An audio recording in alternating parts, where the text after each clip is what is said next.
West of Fresno, surrounded by farmland and dust, sits a grand old mansion that refuses to die. By day, the Kearney Mansion is a museum. Quiet, polite, perfectly preserved by the Fresno Historical Society. But after sunset, those walls remember everything. For more than a century, people have whispered about the strange things that happen there.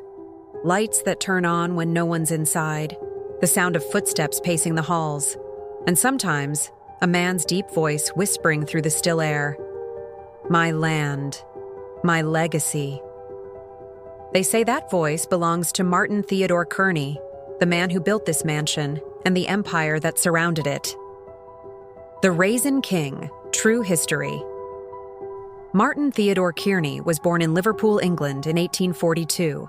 In the 1870s, he moved to California and made his fortune growing grapes in the fertile Central Valley. Kearney was ambitious, some would say obsessed. He envisioned turning Fresno County into a world model for agriculture. He called his project the Fruit Vale Estate, 50,400 acres of vineyards, orchards, and canals. He divided his land into small parcels and sold them to settlers, promising that everyone who worked with him would prosper. Newspapers of the time called him the Raisin King of California.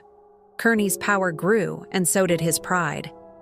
He began designing his ultimate home, Kearney Mansion, completed in 1903, just 3 years before his death.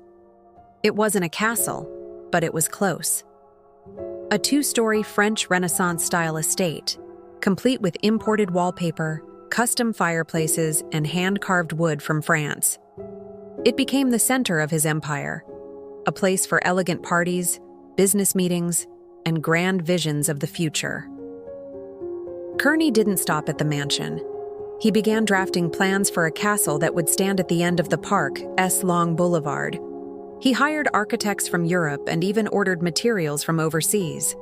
The castle would include marble towers, guest quarters, a library, and servants' halls that could house dozens of workers.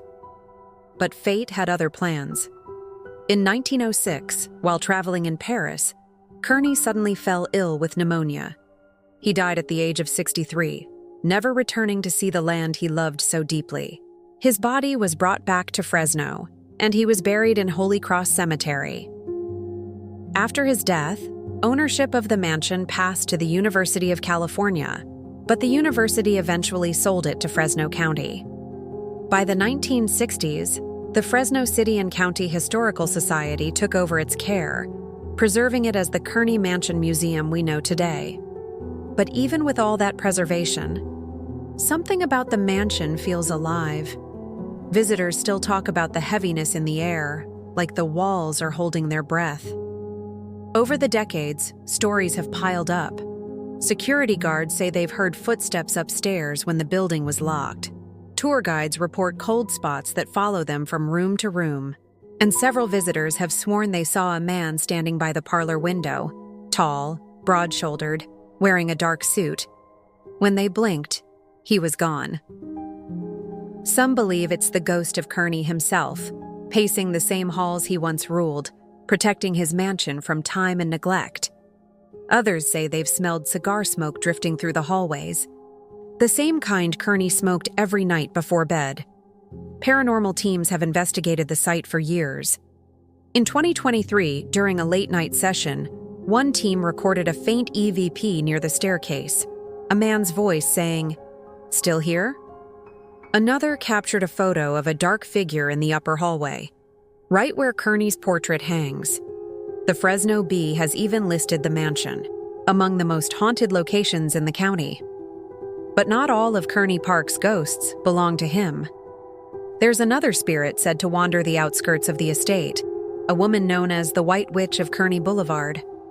For decades, drivers have reported seeing her near the railroad tracks that run along the park's edge, a pale woman in a flowing dress, glowing faintly in the moonlight. Some say she was one of Kearney's housemaids, a young woman who lost her child in a tragic accident. In her grief, she ended her life beneath the old oak tree near the western fence line.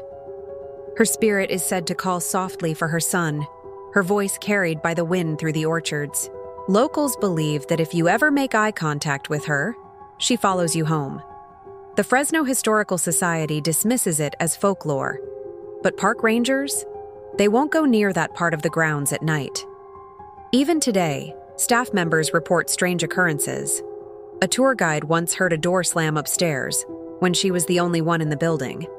Another found all the lights on one morning, even though the power had been off overnight. Visitors have photographed glowing orbs in the hallways, and several guests have fainted suddenly at the base of the main staircase, claiming they felt something push them. Every October during the Mystery at Kearney Mansion event, people come from all over to test the legends for themselves, but most leave agreeing on one thing. The mansion feels different. It's like time doesn't move the same way there. Kearney dreamed of building paradise in the heart of California, a place that would outlive him. Maybe he got his wish, because more than a century later, the house he built still stands, his name still echoes, and the ghost stories still spread. So, if you ever find yourself driving down Kearney Boulevard after midnight, roll your windows down. You might smell the faint scent of cigar smoke. You might see a light flicker in the upstairs window. Or, you might catch a glimpse of a pale woman walking through the fog.